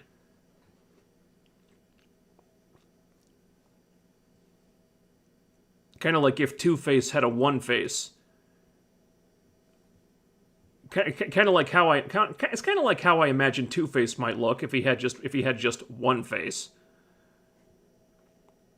Yeah, Killer Croc, Mad Hatter, Clayface. Yeah, there's so many great Batman villains that they haven't used in the movies. Let's do something different. Court of Owls would be amazing as an antagonist. Yeah, there we go. Poison Ivy.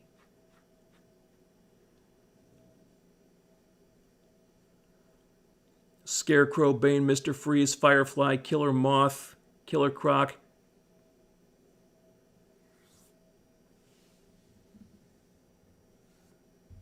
Stop it.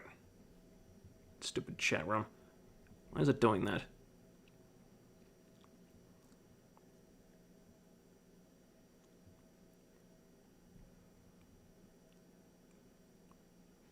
Yeah, Deathstroke, Bane. Boy, well, Bane's been used a couple of times. I never really nailed his character yet, but I've seen a lot of him. And Scarecrow, too.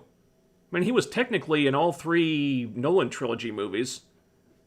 He never really got center stage as a villain, though. That kind of sucks. I always liked Scarecrow. And no Harley Quinn, she's been done to death. Yeah, Harley needs a rest.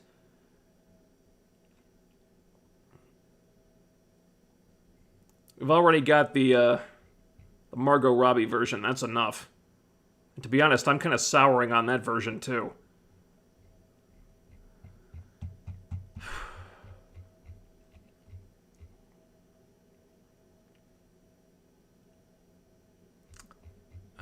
Well, that's the... We've reached the bottom of the chat room.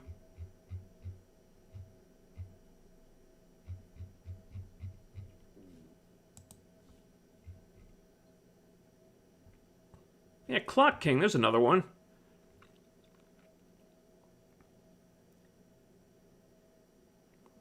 Kind of wonder what a Batman Beyond live-action movie would look like.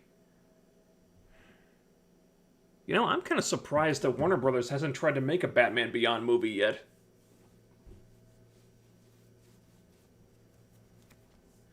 I mean, people would love that if they did it right.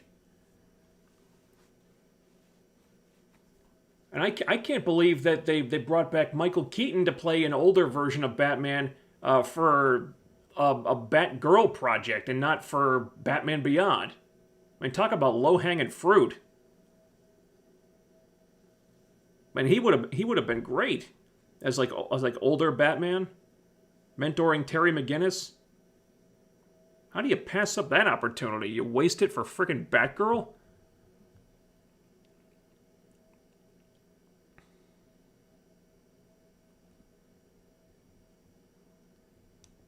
Yeah, the Ventriloquist, there's another one, yeah.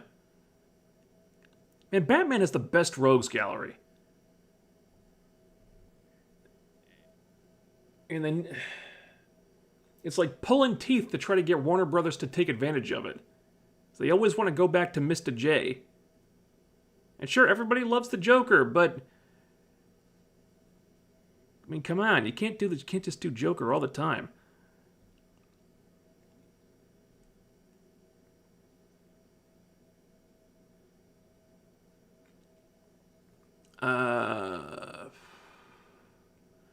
Favorite versions of the Joker? For me, it's Mark Hamill and Heath Ledger. Yep, same. Same. Yeah, we're at the bottom of the chat room here, so if we don't have any anything else to really dive into, we can probably wrap this thing up.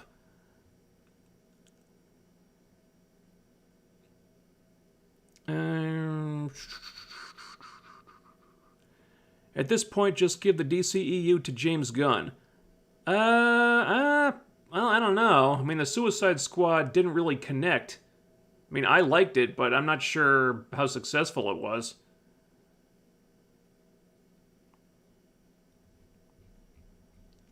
I mean, supposedly the rumor is they're looking for some kind of Kevin Feige type figure to kind of oversee all the creative direction, so they have some kind of unified vision for the whole thing, which they've desperately needed for a long time.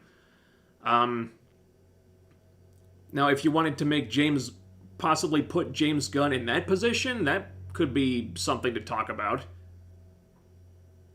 At least have him in the discussion, maybe? I don't know.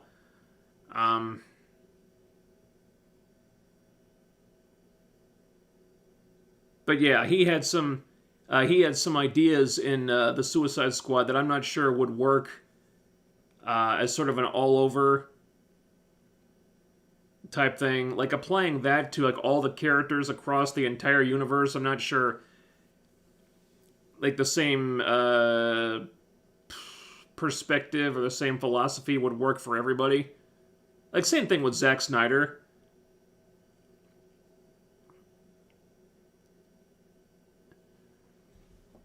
Um,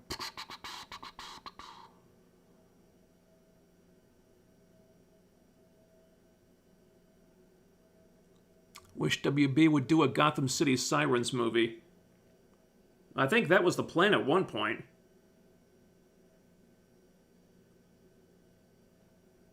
I think there was talk about doing Gotham City Sirens, and somehow it became the it became the Birds of Prey movie instead. I forget what the explanation was for it. I believe they wanted to do that at some point. I'm not sure who put a stop to that. It might have been Margot Robbie.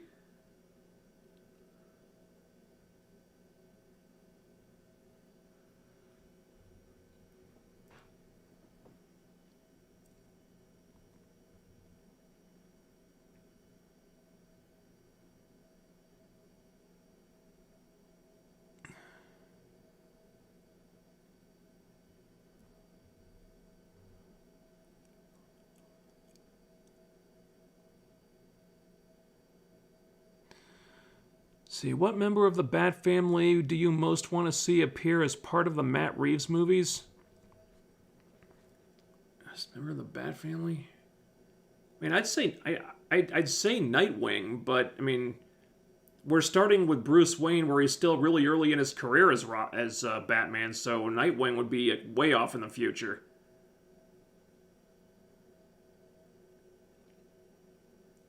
I mean, it'd probably be a number of years before he'd even meet Dick Grayson and take him on as a Robin. So I doubt that's going to happen.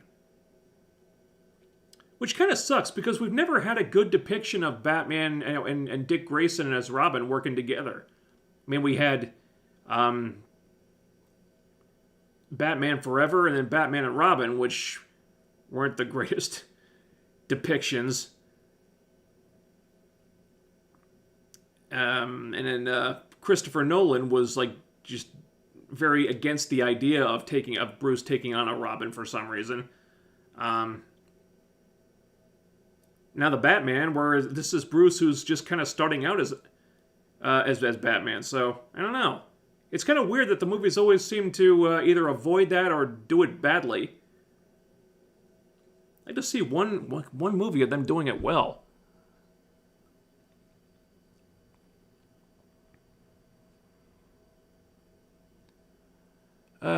Could you do a stream with the Critical Drinker? I'd love to do it someday, but it's not up to me.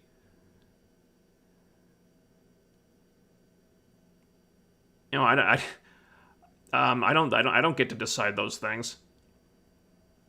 Hey, if the drinker wants to do it, I'd be up for it, sure.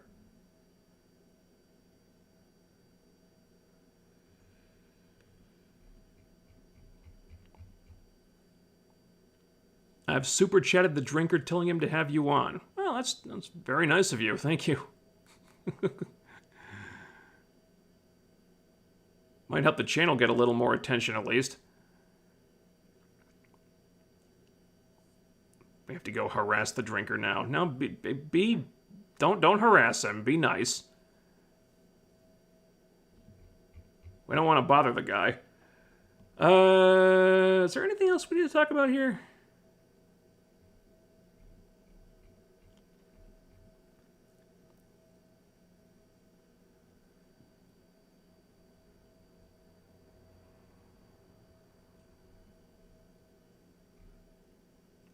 Can you outdrink the drinker? Probably not. I actually don't drink. Yeah, it's not for me, honestly. If someone offers me a drink, if I'm at like a wedding or something, and someone offers me a drink, I might have one just to be polite, but do I go out bar hopping just to get a buzz going? No, I don't. I don't really drink at all, honestly. It's not for me. Plus, I mean, I get chronic headaches and other issues due to allergies and whatnot, so I kind of wake up feeling hungover every day anyway. So I don't need to add to that. So might not be the answer you want, but I don't drink.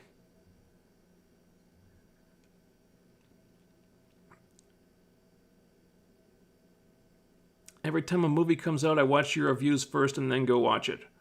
Well, thank you. I wish I could get these out a little bit. I wish I could get the movie reviews out a little bit sooner. I mean, I try to have them up by Sunday at the latest. Don't always manage it. But thank you. That's nice to say.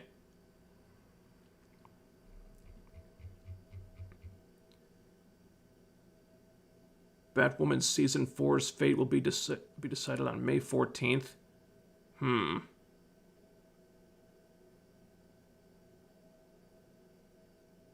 Okay.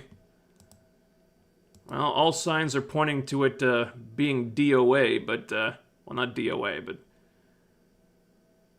Dead in the Water, rather. You never know. I mean, the fact that a possible season 4 is even still a remote possibility means that their pilot season must look pretty damn bleak. So, who knows? Who knows? Have you seen the new Fantastic Beasts movie? Yeah, dude, I did a review of it. It's on the channel. Go watch it. You know what? I think we can probably call it there, guys. So, yeah, thank you very much. Oh, news. In case some of you didn't hear at the start of the stream, super thanks have been enabled on the channel. I guess this is a pretty new thing. I'm just learning about this recently. But apparently it's like super chats for the regular comments section. For like just normal videos that aren't like live streams or anything like that. There should be an icon below the videos now for super thanks. Again, no pressure. You guys kicked ass with the super chats tonight, but I'm just making you aware. If you want to donate something, you know, the option is there for you to use at your leisure. No pressure. I try not to ask for these things. I always feel weird about it. I'm just making you aware of it, that it's an option now. I just enabled it today, and the how-to video I watched said that it could take like up to 24 hours, but it should be there soon. Just making you aware. Thank you to all our super chatters. Yellow Lantern with 4 different super chats amounting to $80 total. Holy shit. I don't even know what to say, but wow. You, sir, are in the VIP, the Super Chat VIP Hall of Fame, lots of other cool things. You're eating like a $10 filet mignon, $10, $100 filet mignon steak for free on the house. Just throw all the steaks and champagne and all that other cool stuff at you. You're eating for free. So, Yellow Lantern, VIP section, as long as you want to be there. Watch Clone Wars Season 7, Episode 9 through 12, then tweet. Thank you very much for the super chat. Justin's Epic Voice Recordings, thank you very much. Green Entertainment, thank you very much. Wow, that's a lot of super chats for one stream. Thank you guys. This was really great. Thank you to all our commenters in the comment section. Well, only 2 more episodes of Moon Knight to go, and then I guess we got Ms. Marvel, which will most likely be getting the Batwoman treatment. So I don't think I'll be streaming that one. I'll be going into that one at much greater length, most likely. So we'll see how that goes. Not sure which movie is coming up next. It might be Doctor Strange. I think that one's next weekend. I'm not sure if there's anything coming up this weekend. I'll have to check that out. But we'll see. Also, this week, what else is there?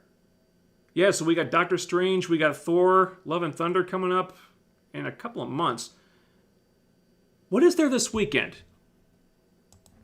Thought for sure there was something this weekend. Hang on.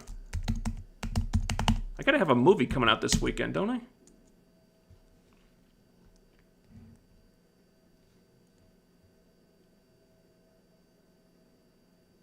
Oh, now you piece of crap computer. Now you don't want to...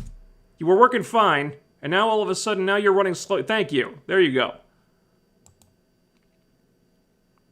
Can't afford to have you crap out on me, all right?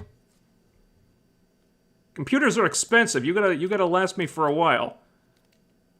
Today, Thursday. It's the latest it goes. Fantastic Beasts, Father Stew, The Lost City, The Northman, Sonic 2, The Unbearable Weight of Massive Talent. There might not be any new movies coming out this week. Huh. Well, I'll try to find something. Yeah. Yeah, I'll try to find something. I wanted to see The Unbearable Weight of Massive Talent. I heard that was funny. Might be too late to do a review. I doubt anybody would care at this point, but I don't know. I'll look for something. In the meantime, thank you very much. Yeah, review Clone Wars. Yeah, I could finally check out the final season of Clone Wars. I guess I could do that. We'll see. Yeah, again, thank you everybody. Thank you everybody very much.